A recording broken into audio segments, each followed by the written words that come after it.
Magandang araw mga ka-Armstrong, welcome back to my channel.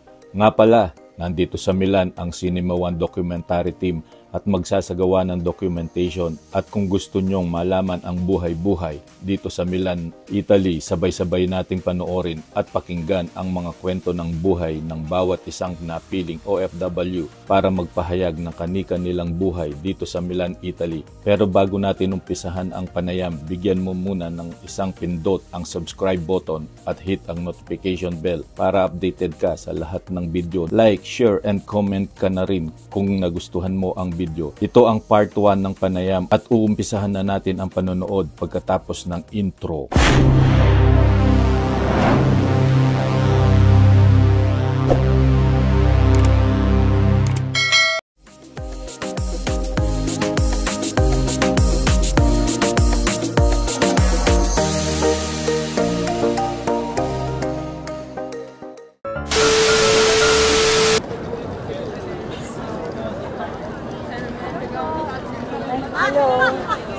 Oo. Ako si Eileen Cueto. Dito sa Cimiano, Milan, Italy. Since 19 years old ako. Mga 2000, mga 15 years ago.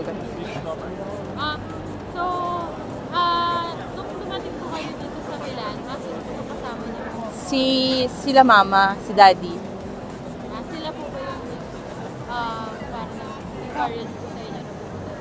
Actually, hindi planado yung pag-stay ko dito. Bakit po? Pwede po ba? Kasi kasama ko talaga mga kapatid ko, sila ate. Magre-renew lang sana ako. Then nagbago yung yung batas nila na hindi pwedeng mag-renew ng hindi nag-aaral dito or hindi nag-work. Oo, napursige ako mag-aral kasi hindi ako makaka-renew ng docs ko. Ano po yung Ano siya, parang chemist sa atin. Pero Italian muna bago yung... nag-aaral po yung Italian language po.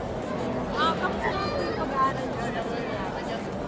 Nahirapan ako kasi sabi nga nila, syempre, nasa age, medyo matanda na nung dumating dito, medyo nahirapan talaga ako. Paano po yung nakapag-adjust? Actually, hindi talaga ako makonvince nila mamang mag-stay dito. So, nagkaroon ako ng mga friends hanggang sa nagustuhan ko na siya. Yun po, paano nyo masasabi na gano'n na po ba kayo magaling mag-Italian? Sa ngayon, hindi ko masasabi na ganun kagaling kasi pag Italian na mismo yung kaharap mo, nandun pa rin yung kinokorekta nila sa grammar. So sige, bukod po din sa Italian language, ano pa po yung mga natutunan nyo about life in general? Yung every hour, every minute, importante. Bakit po kaya nasabi na? Kasi parang ang bilis lang nung oras Yung, kumbaga, pagising mo, may gagawin ka lang, tapos na siya, parang hapon na agad siya, ganun. Yung time management talaga. So, hindi ka pwedeng pabagal-bagal. Pasok yung time management kasi sa umaga, gigising ka sa umaga, hahatid mo yung anak mo, tapos pagbalik, hintayin mo yung asawa mo para ikaw naman yung pumunta ng work. Kumbaga, palitan lang kami. Ano po nila kayo na-encourage?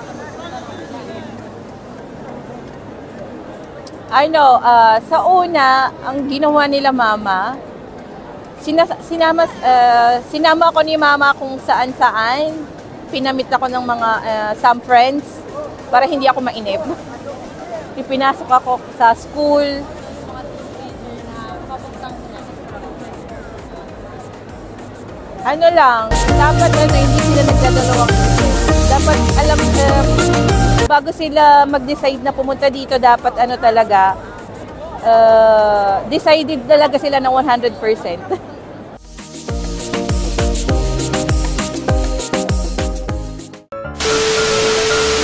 Ma'am, pwede po kayo magpakilala?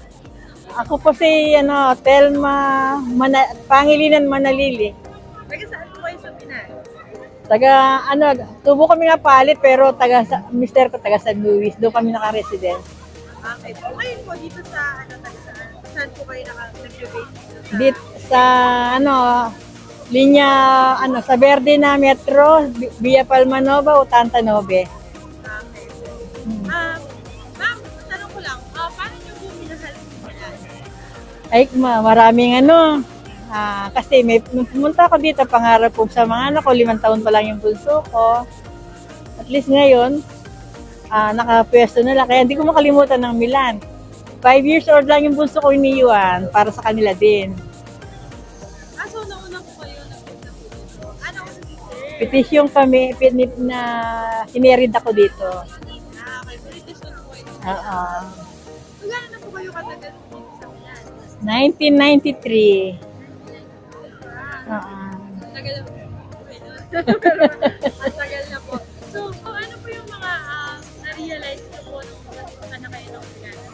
Na-realize ko, kung sa, naman, sa trabaho dito, pag sanay ka na, parang isisi na lang. Ang na-realize ko kasi, malaking bagay para sa mga anak ko na nakapagpatapos sila. Mas inspirasyon ko sila dahil masipag naman sila mag-aaral. Ano po yung una nyo nagtatrabaho po? Nagano muna kaya nung una, nagano ako ng janitress sa opisina, yung madaling araw at gabi. At the same time, nagano rin ako, nag-part-time din ako sa bahay. So, una po, pagka nalulungkot po kayo, mapupunta po kayo sa Milan, pag nalulungkot kayo, ano po mga ginagawa niyo para mawala yung lungkot? Nawawala yung lungkot ko, lalo na pag may part-time ako. Kasi iniisip ko na yung sweldo pagka katapusan. Dahil mapapadala ko na yan mga pamilya ko sa Pilipinas. Di ba? Ano po yung mga paborito niyo pupuntahan? Pag wala kami, kasi hindi nyo na natatanong, may extra ko na yung INT ako ng agency ng bilyet. International. Tapos pag nagkikita kami dito palagi, paborito namin pinupuntahan dito sa Domo. Ano po meron sa kaya bakit? Dito kasi double purpose. Yung mga, lalo na pag gabi, Sabado, maraming turista, nakakapasyal after ng trabaho, nalilibang ka na. So, sa tagal niyo na po sa 1993, paano niyo po masasabi na home or tahanan niyo yung Milan? Sa totoo lang, yung mga anak ko, gusto na nila, kung pagbibigyan ko sila, matagal na ako umuwi, sabi nila, Mama, sabi mo noon, iwanan mo kami para matapos kami. Ang sinabi ko naman, oo, sabi ko gano'n na. Pero sanaya na ako dito dahil nalilibang na ako, at least na meron pang dumarating tuwing katapusan. Sabi nila, kaya naman nila kami bigyan. Sabi ko, ang paganda nyo na lang yung mga anak nyo. Yung sa amin, para sa amin na lang. Tsaka nalilibang ako dito, sa totoo lang. Magkasama naman kami ng daddy nila. Okay. So, gusto niyo po mag-settle na kayo talaga dito sa Milan? Hindi naman yung pabalik-balik, magbabakasyon, tapos babalik. Kasi masaya na ako, naglalakad kami, pwede siyang maglakad. Kung yung gusto niyang bawal, baka hindi na siya makalakad. Malulungkot din ako. How about kayo po, sir? Wala ko masabi. Huwag kang iiyak. Huwag kang iiyak. Naiiyak po. Okay lang po. Hindi, naiiyak siya pag may sinasabi. Okay po.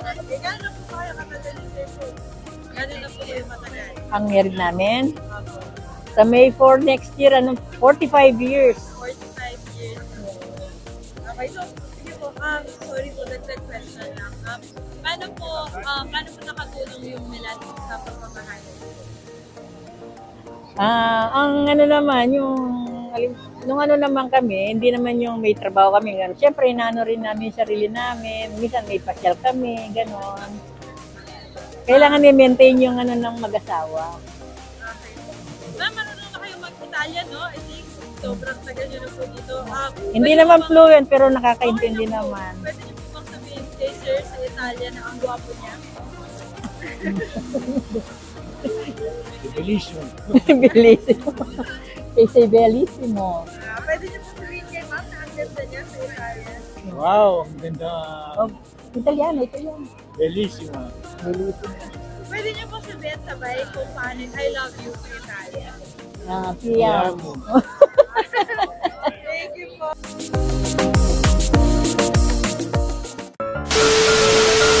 Ano na po kayo katagal sa Milan? 7 years since 2016, ma'am. 7 years. So Opo. bakit po kaya kayo nagpunta dito sa Milan? Actually, nandito kasi yung misis ko, so kinuha kami ng family ko with my son. Okay po. Nung bago kayo pumunta dito, sir, ano po yung mga expectations niyo sa Milan? Yung expectations ko, actually, to be honest, no, kinuha kami ng misis ko. Ang sabi niya kasi sa amin, ipapakita lang niya lang yung ano dito, yung place dito, kung gaano kaganda. Hindi ko naman ina-expect na mag-i-stay na kami dito with my son. And then eventually, pinag-enroll niya sa elementary yung bunso ko. Wala na kaming nagawa. Pero wala akong regret sa pagpunta ko dito dahil nga buo yung pamilya ko. Dito na kayo nakatira sa Milan for 7 years na, no? With Yes. your family. Ano pa yung ano pa yung mga gusto mong ma-achieve or gusto niyo pong makamit dito sa bansa ko? Yung gusto ko pang makamit sa Milan, yung magtrabaho hanggat kaya ko, hanggat kaya namin para makapagpundar ng kung ano yung gustong ipundar sa Pilipinas. And then pag hindi na kaya magtrabaho, uuwi ng Pilipinas and then mag-stay na lang doon. So, sir, ano ba yung mga activities na lagi yung ginagawa dito sa Milan? Yung activities na ginagawa ko dito normally, yung pagbabasketball, jogging, gym, biking, and then yun yung mga activities na ginagawa ko sa sports normally. Ano pa po yung gusto niyo namang gawin pa na activities? Na hindi ko pa nagawa dito. Ayun, to be honest, kahit sa Pilipinas hindi ko pa rin nagawa yung triathlon kasi yun nga, sports-minded kasi ako, gusto ko yung mag-biking, jogging or running, and then basketball, and then swimming. And so gusto ko yung triathlon sa lamig naman. So nakakaano kasi kung sa malamig na area ka or place ka magta-triathlon. Ano po yung mga gusto niyo makasama naman dun sa mga activities po na gusto niyo pa? Kung makakasama naman ang itatanong mo, ma'am, syempre, sino pa? Yung family ko, di ba? Kaso nga lang, medyo tamad yung family ko, lalo na yung misis ko sa ganyan. Kasi laging ginagabi din pag-uwi sa trabaho, so wala na siyang pagod na. So ang bunso ko na lang na anak yung nakakasama ko. So pero ang lang talaga is yung family ko ang gusto kong makasama sa ganitong activities. Okay. So, dahil sir, laging pamilya, no? Para sa pamilya lagi yung ginagawa niyo. Yes. Ano po yung message po para sa Unang-una sa misis ko, no? Maraming nagpapasalamat ako sa kanya. Gawa nga nung in-encourage kami or dinala kami dito para nga sa namin, sa buhay namin or para ma-achieve namin yung mga gusto namin ma-achieve sa buhay. And then, sa mga anak ko, maging stable lang sila dito, okay na para sa akin. Okay po. Sir, ano naman po yung message ko para sa mga Filipino po na nagtatrabaho sa ibang bansa? Para sa mga OFW na kagaya ko, message ko lang sa kanila, hindi puro bigay ng bigay. Yung bibigyan lang sana yung yung mga nangangailangan talaga. Kasi kung bigay ka ng bigay and then pagdating ng araw, ikaw naman ang mawawalan, hindi mo rin naman mahihingan ng tulong yung mga binigyan mo dati. Daddy, thank you. Mami, thank you. Salamat din sa inyo. Salamat po, sir. Salamat. Bigla ko pa yung na-interview. Natutuwa po kasi ako. Salamat po, sir. Ito po ito, Mami. At dyan nagtatapos ang unang yugto ng panayam ng Cinema One Documentary Team at antabayanan ang pangalawang yugto sa susunod na video para malaman mo rin ang ibang mga istorya ng buhay ng iba pang OFW dito sa Milan, Italy. At kung nagustuhan mo ang video, paki-comment naman sa comment section. More thanks sa panonood and God bless us all.